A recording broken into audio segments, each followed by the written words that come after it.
لا إله إلا أنت أنت الأحد الصمد لم يلد ولم يولد ولم يكن له كفوا أحد. Bismillahirrahmanirrahim. Assalamualaikum warahmatullahi wabarakatuh. Hai Sobat Seiman, dimanapun kalian berada, semoga kalian semua dalam lindungan Allah Subhanahu wa Ta'ala dan selalu mendapatkan rahmatnya, karena Dialah Sang Maha Agung, Maha Penolong, lagi Maha Pengampun. Amin, Allahumma amin.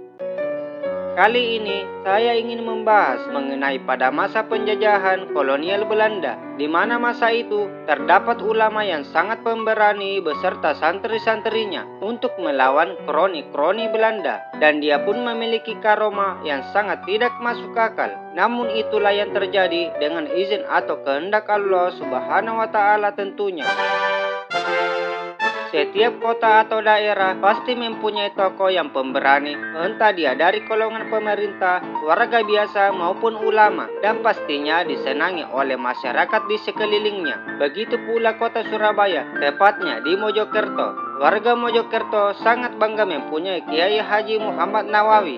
Bagaimana tidak, dia dikenal sebagai seorang ulama yang lemah lembut. Di samping itu, dia juga dikenal sebagai pejuang yang pemberani saat di masa penjajahan kolonial Belanda. Keberaniannya itu di atas rata-rata. Bukan Kiai Haji Nawawi namanya jika ia mundur selangkah pun. Beliau selalu di garis terdepan untuk melawan tentara-tentara Belanda, dan dia juga rela mengorbankan nyawanya demi mempertahankan kemerdekaan Indonesia. Bahkan tubuhnya dijadikan tameng untuk melindungi para pejuang pada waktu itu, terutama kepada santrinya atau murid-muridnya. Kiai kelahiran 1886 ini dikenal kebal peluru. Ia hanya membekali santrinya dengan sebuah kerikil yang bisa berubah menjadi bom ketika dilemparkan ke arah musuh. Wow, dahsyat sekali ya. Ada beberapa orang yang sudah menyaksikan karomah dari Kiai Haji Nawawi tersebut.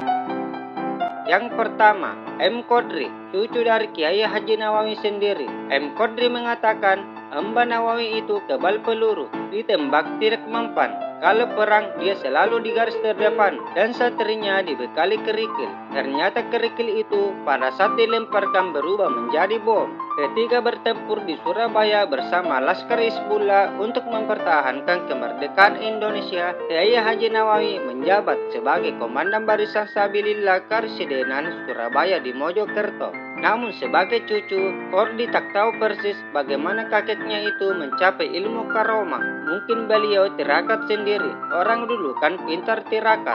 Karomahnya beliau sangat tinggi. Beliau tokoh yang sangat disegani serta sangat pemberani. Di samping seorang kiai, beliau juga pejuang Indonesia dan pekerja keras. Yang kedua, Ahmad Wahid, putra dari Kiai Haji Ismail Nawawi. Berarti dia juga cucu dari Kiai Haji Nawawi. Dia mengatakan bahwa kakeknya itu kebal peluru, ditembaki tidak mempan, alias peluru itu mental. Karena peluru yang panas, hanya jubahnya saja yang berlubang, tetapi badannya tidak terluka sedikit pun. Yang ketiga, almarhum Ahmad Sueb. Dia adalah murid dari Kiai Haji Nawawi.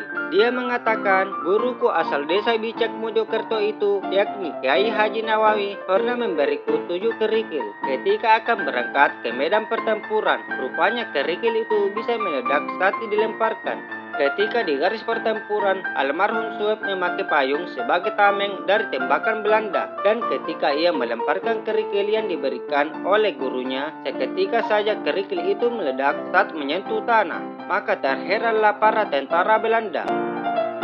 Ayu Hanafik sebagai penulis sejarah menjelaskan, Kiai Nawawi sosok yang santun, perawakannya kecil dan tidak berotot. Gaya bicaranya kalem, wajahnya penuh senyum, namun beliau berkarisma sehingga disegani, serta dia juga mempunyai kesaktian di luar dari akal manusia.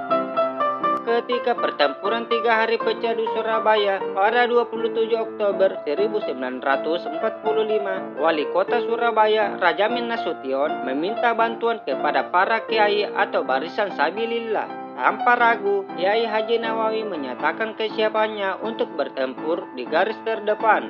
Ia pun berangkat ke medan perang, dikawal oleh regu dari Kompi 4 Laskar Hizbullah Mojokerto beserta kiai lainnya. Saat berada di garis depan, senjata Kiai Nawawi hanya sepucuk pistol, payung, dan serban. Menurut Ayuh Hanafik, Kiai Haji Nawawi mampu menembakkan pistol sambil berlari layaknya penembak jitu. Payung dan serban hanya ia putar untuk menangkis peluru dari moncong senjata serdadu Belanda. Saat menerima serangan tembakan, santri diminta untuk berlindung di belakangnya yang sedang memutar payung atau mengibas-ngibaskan serban sehingga peluru tertangkis hingga jatuh ke tanah. Tidak hanya itu, lanjut Ayuh Hanafik, Kiai Haji Nawawi dengan kesaktiannya juga membekali para santri yang ikut berperang dengan jimat keselamatan, sehingga semangat juang mereka kian melejit.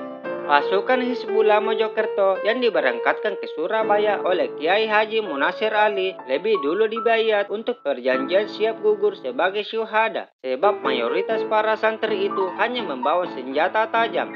Kiai Haji Nawawi lantas memberikan kain raja kepada para santri. Dengan membawa kain yang dikaitkan pada tubuhnya itu, seseorang bisa terlepas dari bahaya, termasuk tembakan peluru. Memang terbukti, santri yang diberi kain raja itu tidak ada yang gugur di medan pertempuran. Sakti ya. Selama ikut berperang, Kiai Haji Nawawi selalu pulang dari garis depan pertempuran ketika petang atau sore, sebab ia mengaji anak-anak di Langgar Jagalan, sebuah musola yang ia bangun sendiri di Jalan Gajah Mada nomor 118 Kelurahan Jagalan, Kota Mojokerto. Keesokan harinya setelah sholat subuh, ia mengajak para santri mengaji di musola itu. Selanjutnya, Kiai Haji Nawawi membagikan kerikil kepada para santri di teras musola. Setiap santri yang akan berperang diberi 7 kerikil agar dikantongi di saku celananya masing-masing. Pada suatu saat, ia mengajak regu pengawalnya ke garis pertempuran di sepanjang Sidoarjo. Santri yang bernama Ahmad Sueb berpisah dengan rombongan Kiai Haji Nawawi. Ia dan rombongannya berjalan kaki dari stasiun Perning menuju Krian, lalu ke Sepanjang. Di tengah perjalanan, rombongan ini istirahat sejenak untuk melepaskan rasa lelahnya. Kala itu Ahmad Sueb iseng. Dia mengeluarkan 1 kerikil dari saku celananya, lalu melemparkan begitu saja. Ternyata kerikil itu meledak layaknya sebuah granat ketika menyentuh tanah. Setelah tahu ledakan itu berasal dari kerikil, barulah Sueb dan para rombongannya tersadar bila kerikil di kantongnya itu yang diberikan oleh gurunya bukan kerikil biasa, tetapi sebuah senjata yang bisa membunuh musuhnya. Ringkas cerita, ketika umur yang ke-60 tahun, Kiai Haji Nawawi menghembuskan nafas terakhirnya.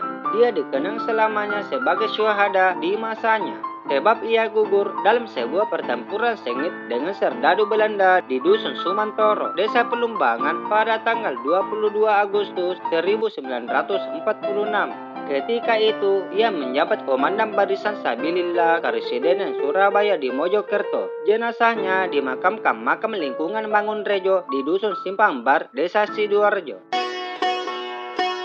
Demikianlah kisah para pahlawan kita dari ulama dan santri-santri yang berasal dari Sidoarjo beserta karomahnya. Sungguh keberaniannya sangat luar biasa. Berani mati demi mempertahankan negara kesatuan Republik Indonesia yang tercinta.